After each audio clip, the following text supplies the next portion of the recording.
Good evening, and welcome to the latest edition of Randall Reads.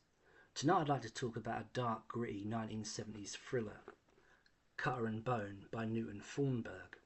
The two main characters of the book are the eponymous Cutter and Bone of the title. Cutter is a Vietnam veteran.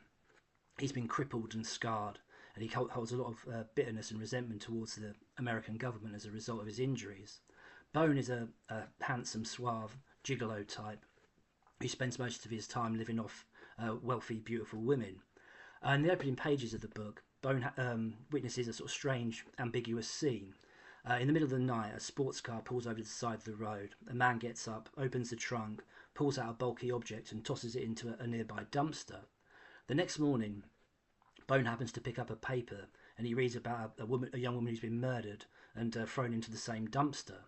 By complete chance, he sees a picture of a rich millionaire industrialist called J.J. Wolfe in the same newspaper, and he realises it was the man that he saw dumping the body into the dumpster the night before.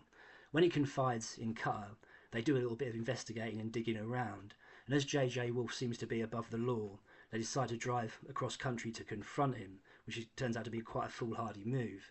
This book really captures the spirit of the 1970s, which was a really dark time in America. There's a lot of civil unrest in the post-Vietnam War era.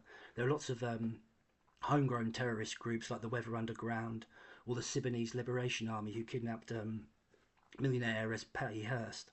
There is a really abrupt ending to this book, and when I originally read it, I thought it was perhaps a little bit too abrupt.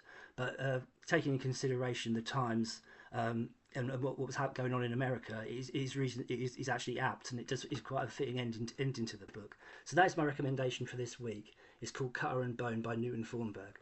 Thanks for listening. Good evening.